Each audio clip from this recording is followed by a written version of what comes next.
Okay, so we're just going to kind of do a little bit of review of what we talked about a couple weeks ago.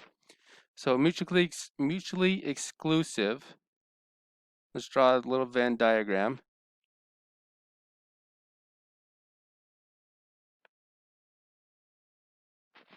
It's also called a disjoint. Okay. Okay, so we have two different events. So let's see here. Let's let A equal roll a die. And then we're going to let B equal just draw a card. Okay.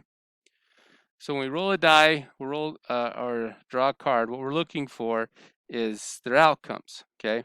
Now, there are some ways that we can overlap and get these to match up. But if I just said roll a die and give me the outcome and then draw a card, they're really going to be mutually exclusive. They're not going to overlap. So if we said the probability of A and B, so it has to happen to both of them, this is going to be 0. Okay. So in a disjoint probability, if they don't have anything in common, there's nothing that we can do. Okay. Now, if we said the probability of A or B, right? That's when we do, this is our addition rule. Yep. So the addition rule is just going to be, so if I have the probability of A or the probability of B, that's going to be the probability of A plus the probability of B. Okay. Yep. So that's why I can go, you know, if A was rolling a 4, and we're going to say B was, I don't know, drawing a, well, let's say drawing a heart, right? So if the A, so there's 1/6 here, plus 13 out of 52, right? And then you have to follow your common denominator rules and add those together. Let's pause it. Doing the math, we got 1/6 plus 13/52. We do the math with the calculator and we get 5/12. And then if you want the actual percentage, 5 divided by 12, you're looking at about 42%. You have a 42% chance of rolling a 4 and drawing a heart. Okay? Okay, so looking at, what's that rule called? Let me make sure I got that name called.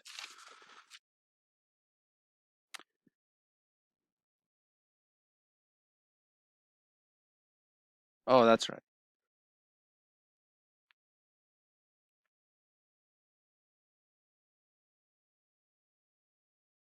We're going to look at the general addition rule.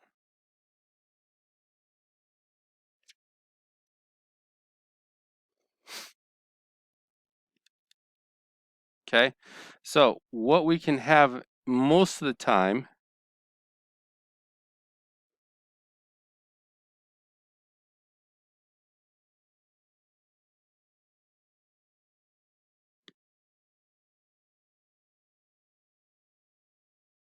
so we can sit there, there's going to be a little bit of an overlap. So I can sit here and say, let A equal rolling an even number. Okay. And then I'm going to say, let B, we're going to draw a number card. Okay. So if you think about your cards, you've got 2, 4, 6, sorry, you got 2, 3, 4, 5, 6, 7, 8, 9, 10, right? On the decks. Okay. So on the dice, you're going to have, what's going to be the overlap? We got 2, 3, oh, rolling an even number. So 2, 4, and 6, right? So then that also lives in part A. Okay. So our general addition rule is going to see the probability of A or B is equal to the probability of A plus the probability of B minus the probability of A and B. So what that means is that you're going to take all your probabilities of A, which for us is going to be a half, right? Okay. Plus, if we go to the probability of B, so we've got 2, then we got a 3, 4, 5, 6, 7, 8, 9, 10. 2, 3, 4, 5, 6, 7, 8, 9, 10. And then we're going to have to multiply these all by, so we've got 1, 2, 3, 4, 5, 6, 7, 8, 9. 9 times 4 is 36. 36 out of 52 minus, okay. So here comes the tricky part. You have the probability of A and B, right?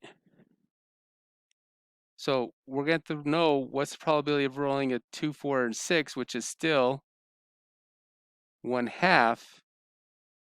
But then we also got to know what it is for the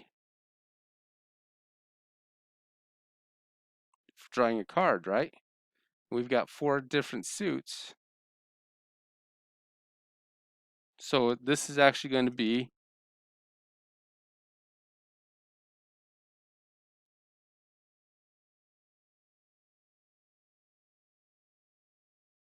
yep,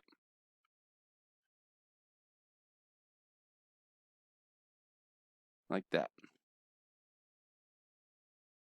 Because this, where'd this 1/2 come from? From the A. Where did this come from?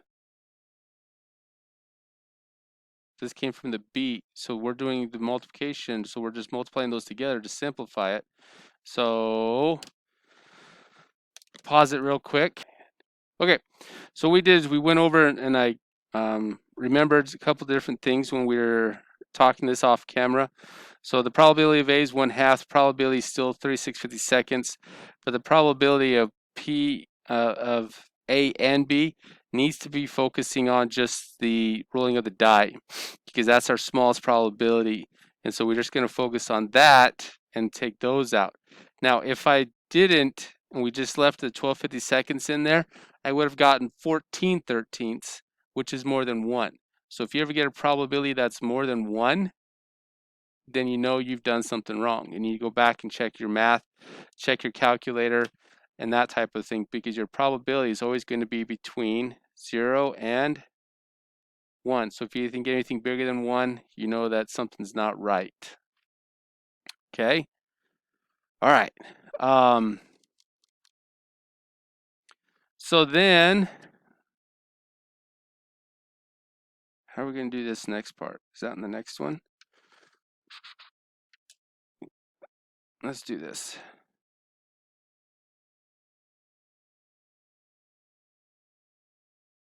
So another Venn diagram. We're just going to say A and B. And how would I just get this? What's this called? Yep, so that's just going to be the probability of A and B. Oh, I just remembered. Did I show you guys this? I can't remember. Okay, so this symbol right here is also another way of saying and. Okay, and that means I probably haven't shown you this one either. Right? Correct. So the and, it has to occur in both of them. Okay, and in the or, it can occur in either one of them. That's when we get our probability of A or B is equal to the probability of A plus the probability of B minus the probability of A and B. Right?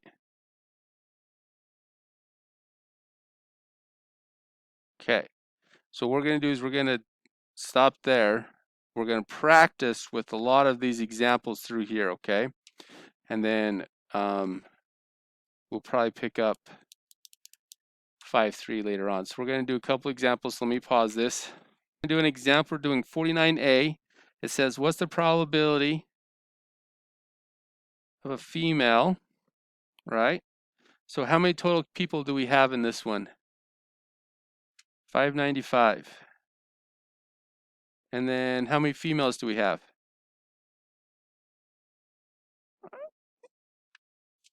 275. So then we'll just write it as 275 over. And then do our little math. And we get approximately 46.2%. Okay. Coming back. Someone who eats breakfast regularly. Oh man, this is going to be a long one. So I'd go like this. I'd go B. I'd say the probability of someone who eats breakfast regularly. I could just put breakfast. So I have 595 again. Let's see here. Eats regularly. 300. So then 300 divided by 595. Well, that's about 50%.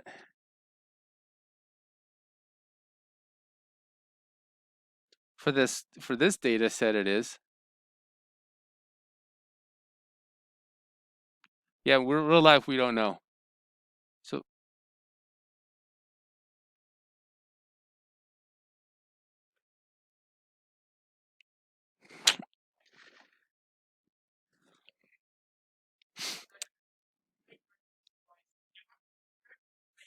316. All right, so the part D part said female or eats breakfast regularly. So the great part is that they already gave us, we already figured out the next three, okay?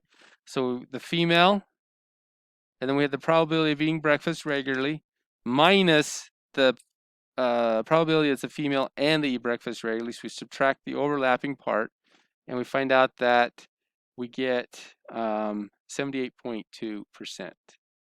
Okay, so when we remember this, this is just saying what's the probability that they could either be a female or they can eat breakfast regularly. Okay.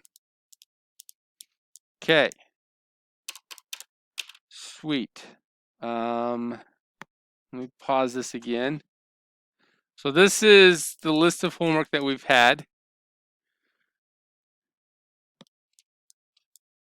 What? Oh.